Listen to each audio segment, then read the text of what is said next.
బులెటిన్లో మరో breaking news. Krishna జిల్లా గుడివాడలోని గుడ్లవాలేరు ఇంజనీరింగ్ కళాశాల హాస్టల్ వాష్రూమ్లో హిడెన్ కెమెరాల ఆరోపణల వ్యవహారంపై ఏలూరు రేంజ్ ఐసీ అశోక్ కుమార్ కీలక ప్రకటన చేశారు. కాలేజీలో పోలీసుల దర్యాప్తులో ఎలాంటి స్పై కెమెరాలు గుర్తించలేదని వెల్లడించారు.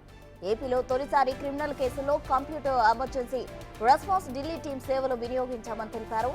విద్యార్థులు, తల్లిదండ్రులు, విద్యార్థి సంఘాల అనుమానాలను నివృత్తి చేశామని అన్నారు. ఘటనపై ముగ్గురు ఐజీలు దర్యాప్తు చేశారని అశోక్ కుమార్ వివరించారు.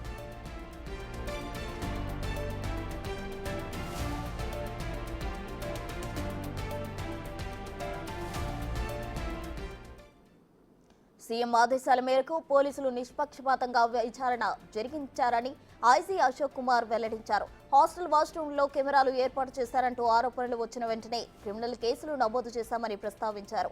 విద్యార్థులు, స్త్రీ శిశు సంక్షేమ పోలీసు బృందాల సమక్షంలో ఆరోపణలు వచ్చిన వెంటనే హాస్టల్ వాష్రూమ్లో తనిఖీలు చేపట్టామని ఆయన వివరించారు.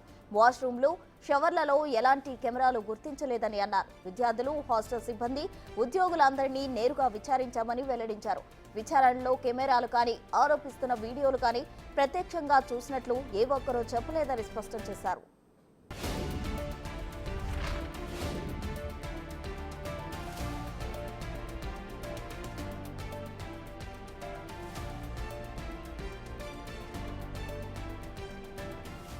కెమెరాల ఏర్పాటు చేసినట్లు వీడియోలో అంశం ఎవరో చెబితేనే తమకు తెలిసిందని విచారణలో విద్యార్థులు అందరూ చెప్పారని అన్నారు.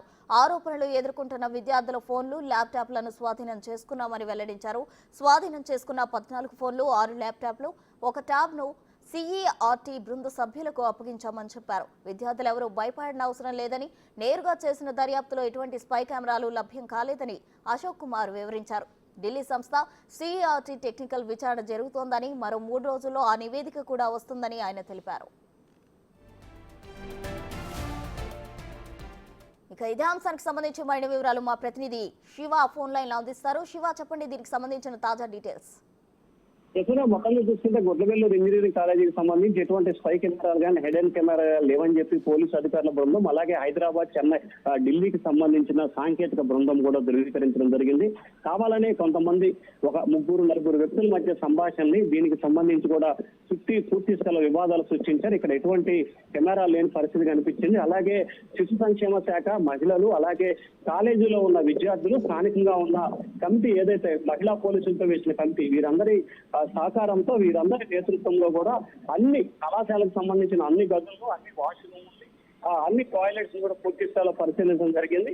అలాగే అన్ని షవర్లను కూడా ప్రత్యేకంగా 1కి 3 సార్లు పరిశీలించాం. ఎక్కడా కూడా ఎటువంటి కెమెరా లేవు. కావాలనే ఒక పథకం ప్రకారం దీనిపై కూడా ప్రచారం చేశారు. ఎటువంటి లేదు కానీ ప్రచారం చేసిన నేపథ్యం, దీనిపై ఎవరైతే ఈ రకమైన ప్రచారం చేశారో వారిపై చర్యలు తీసుకునేందుకు తాము సిద్ధంగా ఉన్నామని చెప్పి పోలీసు అధికారులు అయితే చెప్తా ఉన్నారు. మరొక వైపు లేని దాన్ని ఉన్నట్లు ఏ రకంగా ప్రచారం చేస్తారని చెప్పి కూడా స్థానికులు, అలాగే కళాశాలలో కొంతమంది విద్యార్థులు అయితే ఆగ్రహం వ్యక్తం చేస్తున్నారు. ఇది ఘటనకు సంబంధించి ఇంకా లోతుగా విచారణ చేపట్టాలని చెప్పి పోలీసు అధికారులు అయితే భావిస్తారు. ఎందుకు ఈ రకమైన ప్రచారం చేయడానికి గల కారణాలు ఏంటి, ఈ ప్రచారంలో ప్రధానమైన ఉద్దేశం ఏంటి, పాత్రదారులు ఎవరు, సూత్రధారులు ఎవరు అనే దానికి సంబంధించి కూడా పూర్తి స్థాయిలో విచారణ అయితే కొనసాగుతుంది. వాస్తవానికి నిన్న సోమవారం నుంచి కళాశాల తిరిగి ప్రారంభం కావాల్సి ఉన్నా కానీ విద్యార్థులకు సంబంధించి తనిఖీలు జరుగుతున్న నేపథ్యంలో మరొక వారం రోజుల పాటు పొడిగించాలని చెప్పి కూడా కళాశాల యాజమాన్యం నిర్ణయం తీసుకున్న నేపథ్యంలో రేపు సోమవారం నుంచి తిరిగి కళాశాలను ప్రారంభించాలని చెప్పి వీరైతే నిర్ణయం తీసుకున్న పరిస్థితి కనిపిస్తోంది.